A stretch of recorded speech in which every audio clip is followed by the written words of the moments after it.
Hi,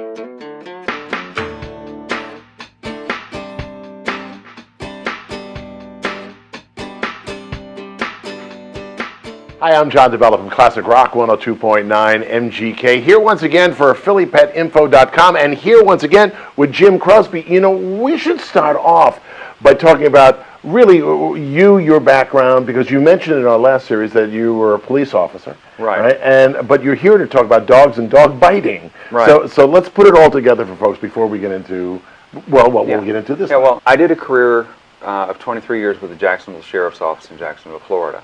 And towards the end of that, I got into dog training. And when I retired, I went further. And my educational background is in psychology. And of course, being a policeman, you're a street psychologist all the time.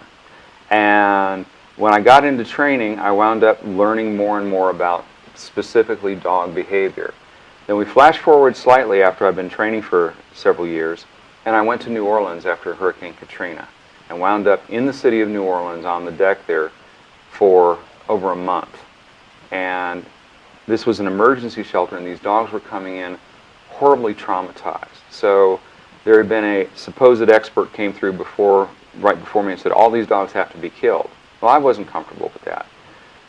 The 2,000 dogs that we took into my shelter in the time I was there, I had 2 put down, because they were truly the Ted Bundys of dogdom. They were nuts. Nothing we could do with them. Everything else we were able to decompress and rehabilitate. So add that to my background as a policeman, because everybody says, oh, cops want to carry guns and drive fast. No, we're cops for one reason. We're nosy. We want to stick our noses into everybody else's business. We want to know what happened, when it happened, why it happened, and can I put somebody in jail while I'm doing it? I became aware of the more and more aware of serious attacks and actually the rare fatalities. So I kind of asked myself, why? I mean, dogs live in our houses 24/7. They sleep on our beds. They curl up with our kids. What happens to make a relationship go so bad that a dog kills a human? And nobody had ever asked the question. There had been one study that they crunched, and I've talked to the primary authors, and all they did was go through reports and produced it for the Centers for Disease Control about dog bites, but nobody had ever gone and laid hands on these dogs and looked at the crime scenes and brought the analysis of law enforcement and the analysis of behavior together. And so I wound up in this very bizarre niche that I've now done more of these attacks than anybody in the world.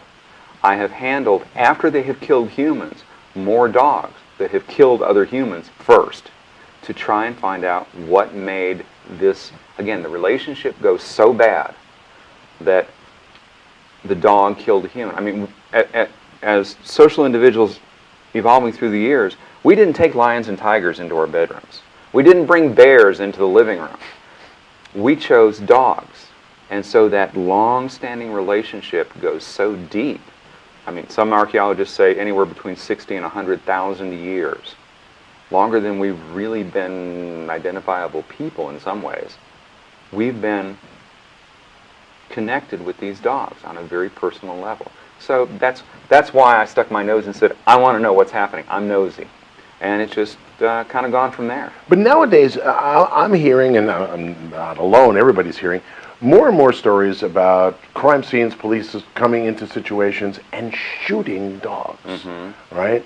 Now, is there some sort of measure that can be put in between here? A dog comes running up at a cop in full attack mode. Okay, I understand it. The guy's programmed that way. But there's a lot of dog shooting being done by officers of law. Yeah, and it's really sad and it's really avoidable. I do some training with police departments on avoiding the use of deadly force with dogs. And for instance, I was contacted on a case fairly recently. The officer had retreated from the yard, gotten on his hood, was on the roof of his car, and the dog was actively trying to bite him. Well, yeah, shoot it. You're at risk here. There's no question of danger, and no, I'm not going to sit there and try and testify against this guy. Oh, he should have done... No. I've been in those situations. In my entire career, I never had to shoot a dog. Can't say that about people, but then the people had it coming. But there's a lot of room between hi puppy and bang, bang, bang. And as police officers, We have been trained for years and years and years on what's called the use of force continuum. Because as a police officer, you are only legally and morally, but legally, we'll keep the morals out of it, justified to use the minimum amount of force necessary to accomplish your mission. And so we've got a couple things going. You use minimum force. So if the dog's running at you and you go, no, stop, sit, and the dog stops and sits, you're done. You have successfully gotten the space you need so that now the owner can come over and grab his dog. If pushing the dog away with your foot or yelling at him doesn't work, the next thing that works as close to 100% as you can possibly say without absolutely guaranteeing forever is OC, pepper spray. The stuff the police carry is about 30 times stronger than what the mail carriers carry. I've been sprayed with it both in training and by my own officers because you're supposed, when you're fighting with a person, you're supposed to yell clear and then spray.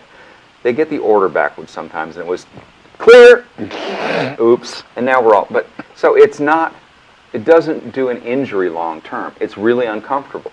And you spray a dog, even a dog that's in a pretty good charge, in the face, and typically it stops and kind of and digs at its face a couple of times and rubs its face on the grass and says, excuse me, and walks over to the grass somewhere and just leaves you alone. It works great. It's not lethal. It's not only not lethal, it doesn't even, 45 minutes later the dog is fine. Probably thinks you taste bad, but he's fine. So there are plenty of strategies. Even before that though, like I said, you're allowed to use the minimum force for the mission. If your mission is to go to the door and hand somebody their driver's license back that they dropped and somebody was nice enough to give to you, or even worse, you're coming to the house to notify that, I'm sorry, but your kid has been murdered in a drive-by downtown, then there's no use of force necessary there. You get there and you have dispatch pick up the phone and ask the people to come out. Because you walk up to the house and you either see the dog barking and snarling and whatever, or you walk up and there's a beware of dog sign, or there's a chain with nothing hooked on the end, or a bowl. Police-wise, we call it situational awareness. Pull your head out of your butt and look around. Pay attention. Look for cues, and if you're on a low-level mission, then take the time, get on your loudspeaker and say, hello, hello, hello, this is the police, could you please come out? You're not in trouble, but I need to talk to you. Lots of things you can do. Now, again, I don't expect a SWAT team that's hitting a terrorist cell with grenades and fully automatic weapons and rockets to worry about dealing with Fifi at the door. Just go in and shoot everybody, and we'll figure it out later. That's the old cop in me, you know. We'll let somebody else sort it out. But there's a lot of real estate between 0 and 100, and the guys really do have the tools, and they have the knowledge as it applies to people. They just don't realize that they can and really should apply the same things to people's pets. Because when you shoot, if you're a law enforcement officer, when you shoot someone's dog, you have deprived them of their property without due process. You may have violated the Fourth Amendment. And it's not they're going to sue you personally for $5,000 and you're going to have to work extra jobs for the next 2 years to pay for it. It's they're going to sue your department and you for a constitutional violation, and the cap limits in the states blow off at that point. And you may not be looking at $5 grand, and you may be looking at $5 million. He is Jim Crosby, and I am John DeBella, and this is PhillyPetInfo.com, and we've got more for you, so stay tuned.